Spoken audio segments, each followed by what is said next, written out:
Whispers of the White Rose. In the city of Verona Hill, where glass towers touched the clouds and the streets glimmered with life, there stood a lonely mansion at the edge of town.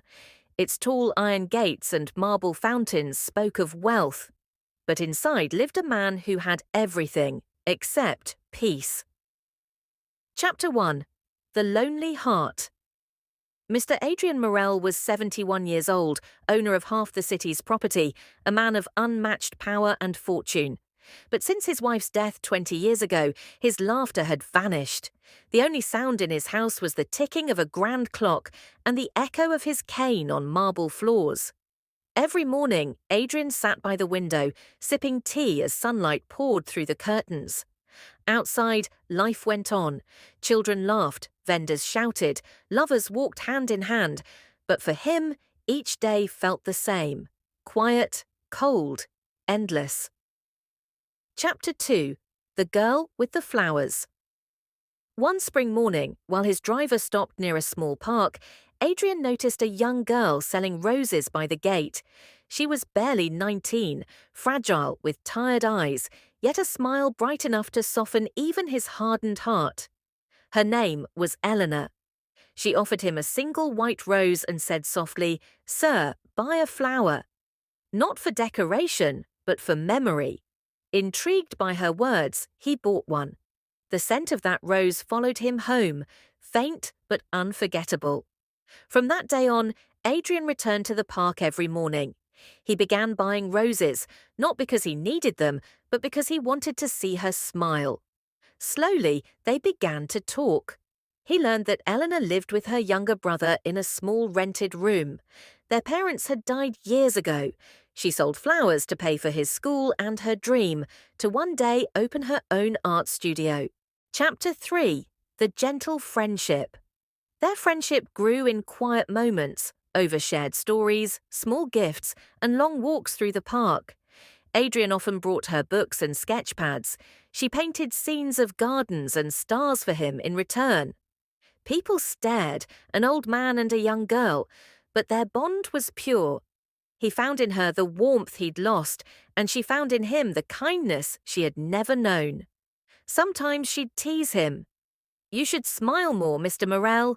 You look younger when you do," and he'd laugh, really laugh, for the first time in years. Chapter 4. Whispers of Love. One evening, as the sky burned golden, Eleanor came running to him, her eyes shining. "I sold all my flowers today. It's the first time ever." Without thinking, he hugged her, just a brief, trembling moment.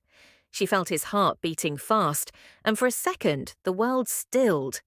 They both knew something had changed. It wasn't a love born of desire, but of souls recognizing each other in loneliness.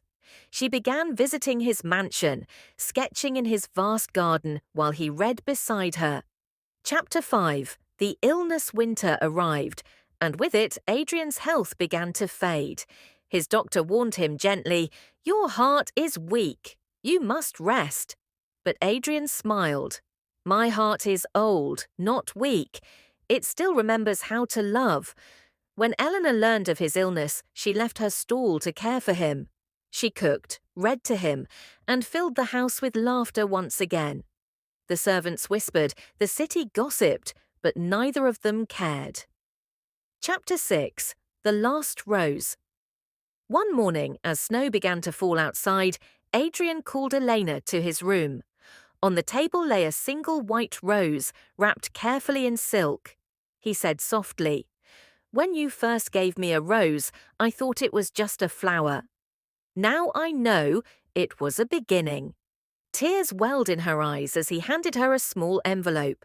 "Inside," he said, "is the deed to this house and garden. It's yours now. Let it be your art studio. Fill it with life, something I forgot to do." That night, he passed away, peacefully, his hand resting on her painting, a garden filled with roses. Chapter 7. The Garden Lives On.